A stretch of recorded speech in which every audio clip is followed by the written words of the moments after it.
Welcome back to the channel, everyone. My name is Steve Netto, and I just got these in the mail this morning. I was so excited to check these things out and get this video up. This is the brand new Yeezy 350. This is the Adidas Yeezy Boost 350 V2 Israfil. This just dropped this past Saturday on August 22nd for retail price of $220, exclusively online via the Adidas app and Yeezy Supply. I got this pair from YeezySupply.com and it just showed up this morning. So like I said, I needed to get this video up as soon as possible. I was so excited to check these things out and show them to you guys here on YouTube. I was getting so many comments asking about this shoe, and this is a really good one to take a look at. There's a few interesting things with the shoe that are a little bit different than other 350s that I'm excited to talk about. There is a lot that is pretty similar to other 350s, so we have both sides of the spectrum, but nonetheless, still a great video lined up for you guys today. This did sell out, fairly quickly, about as quick as a Yeezy Supply sellout could go. I did hear that there were a lot of pairs on Yeezy Supply, but the way it works is you have to sit through a queue system, so it was still pretty difficult to cop at the end of the day. Resale prices are currently not too high on this shoe, I think, as a result of them looking pretty similar to other 350s and not being anything too different across the board from other Yeezy 350s that we've seen. But nonetheless, there's a little background. Like I said, these did just drop on August 22nd, so I have them in hand pretty soon, right after the drop. So let's start checking them out and take a look at the Yeezy 350 Israfil. And here we are up close with the Yeezy 350 Israfil. So before we take a dive into the shoes, I do want to show you what came inside the box as well as the box itself. So if we take a look at the size tag, we can see classic, similar to other 350s. We have Yeezy Boost 350 V2. Colorway is Israfil, and Israfil. Style code here is FZ5421. And then inside the box came this little package, which I was surprised to see. It's actually an additional set of laces. So if we get this opened up, you can see it's the same set of laces that are included inside the shoe. However, we'll jump right into this because you can see this sneaker has the new lacing system that we've started to see on some Yeezys so far. Most recently on the Tyrian Yeezy 500 High, they had this lacing system. This is one that comes inside the shoe, and in order to take it out, you have to cut it off because it's, combined here. You can't separate them. It is included in the shoe. So I'm excited to check these out on feet to see how they look. I actually don't think they will look too bad. They might actually look pretty good with this system.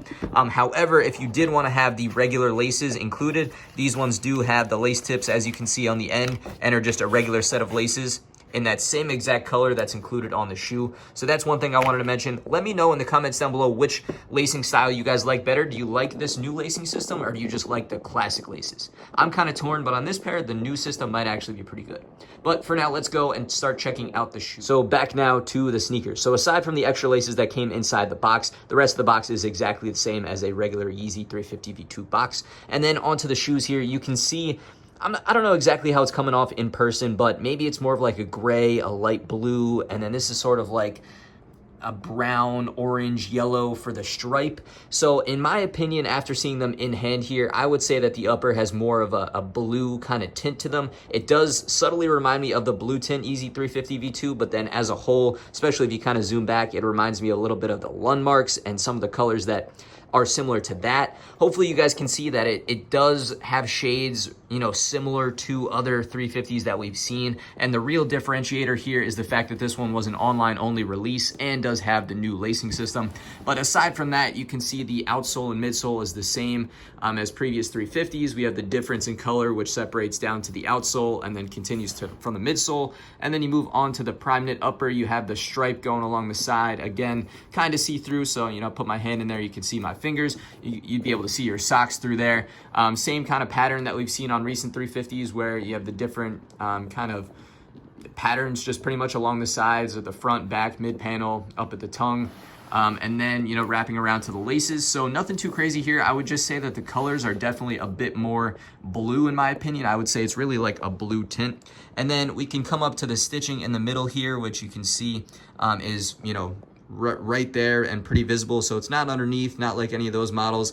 And then we move further up to the tongue. You can see the laces are attached right there. Going up to the one-piece tongue, the stitching does continue all the way up to the top of the upper liner. As for the medial side, you guys can take a look at this and get a better idea of what I'm talking about for the different styling. So around the toe, you know, you have one style there. The mid panel's a little bit different, and then towards the back. But again, nothing, you know, too different that we haven't seen on other 350s. The midsole here is pretty much the same color as the upper, at least some of the shades of the upper. You guys can see that, again, really sort of like a blue kind of teal tint. And then the only other thing is the tag attached here. So same information as the box, but there's a shot of that right there. Onto the back heel, you know, nothing really too crazy, everything kind of wrapping around, continuing with the stitching. You have the inner liner going all the way down from the stitching, separating to the lateral and the medial, then going down to the outsole and the midsole connecting piece. Next up, moving overhead, I've turned the flash on to get a better look inside the shoe, and right off the bat, you can see the 3M reflective 3 stripes on the inner portion of the inner liner, and then you can see the insole right there. I think it's supposed to be the same color as the stripe, however, on camera, it definitely is not. So the stripe, for instance, is more of like that brown, orange, yellow, those kind of tones. The inner insole here, it really looks more like a pink or a peach. So just something interesting to keep in mind. The rest of the inner liner, same as other 350s, you know, the blue continuing around the back for the padding. And then if we get a shot at the size tag, we can take a look at that. Once we get that over here, there it is under there. There's the size tag for the numbers and information. And lastly, now we have the outsole, which, you know, again, nothing really too different than other 350s. If you've seen a 350 V2, you know what I'm talking about here. We have the boost exposed in the back, the word boost right there. Kind of a translucent outsole piece as a whole. You can kind of see what's underneath right there, the difference between where it's cut out and where it continues. The rest of the boost up at the forefoot and going all the way around to the top of the toe where it says Adidas right there. And now finally we have wrapped up taking an up-close look at the Israfil Yeezy 350s. So now it's time to get them laced up, and I'll show you guys what they look like on feet.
And now there we have it for the Yeezy 350 Israfil on feet. So the first thing we need to do here is talk about the laces. I'm going to explain this and break this down because these laces should be in every single 350 from now on. This is the best thing that Kanye and Adidas have done in a while now. And I want to compare it to what I said previously about the 500 highs and this lacing. This video is the 500 high Tyrian video is still linked at the top of this video and going to be linked at the end of the video, where I said I hated it. I thought they were terrible. The lacing system, which is the same one here on that shoe, the 500 high, was really, really bad. But it makes so much more sense on the 350 V2. Let me explain. This shoe is essentially a slip-on shoe. Any 350 you have, if you've seen a pair, tried on a pair, you know what I'm talking about. You just slip your foot in, and the laces don't really do a ton at the end of the day. You can really tighten them up if you want, but you really just slip your foot in, and it's the fit of the shoe. The 500 high is a super high top shoe that's really hard to get your foot in, especially when you can't tighten or loosen the laces. The 500 high Tyrian was near impossible to put on with these laces in the shoe as it was. So I hated that. I did not like that. It didn't even make any sense. Why even put that on there if you can't put your foot in? Because you have to go and then change the laces. This shoe flips the narrative a little bit to say that this is a slip-on shoe. You can keep the laces like this. As we saw with the on feet, it looked really good, looked really clean, and you don't even have to worry about the bow tie. You don't have to worry about your shoe coming untied. Any of that is out of the picture and out of the question. So I think that's great. I think that's awesome. And if you want to have the regular bow tie, the laces are included in the box like I showed earlier. So you can cut these ones out, put the regular laces in, and you can tie your shoes as normal. So having the option is so much better and works so much better for a 350 V2 compared to that 500 high. So I love that on the 350s. I think this is an excellent pair of 350s because they included both sets of laces here. I think it's really well done and just perfect, in all honesty, because that way you can pick and choose what you want to do and have either lacing system for whatever you're feeling. In my opinion, I don't love this lacing. I think I would cut these off and wear the regular laces. That's what I would want to do because I just don't love the look of it. I feel like my eye is more trained to seeing the bow tie on a pair of Yeezys, so I like that a lot better.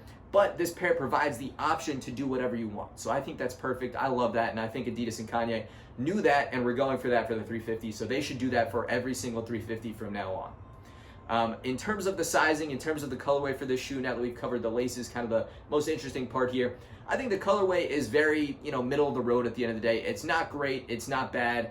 I think it boils down to preference. I'm not going to say it's a great, amazing colorway because it's really not. It's cool, but it's just not great. So I think it's middle of the road. It does look similar to other 350s. Kind of reminds me of the Lundmark. Like I said, a little bit of the blue tint because it has a surprising kind of blue tint to it.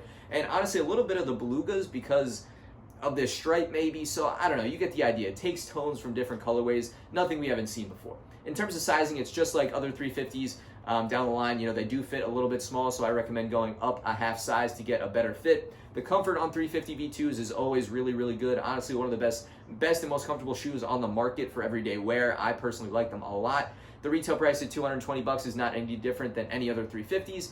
These ones just did release online only, so they were a little bit harder to get compared to ones that drop in store. So that is what it is. I always like them to make them a little bit more available, but, again, it is what it is, so I don't really have too much of a problem with that.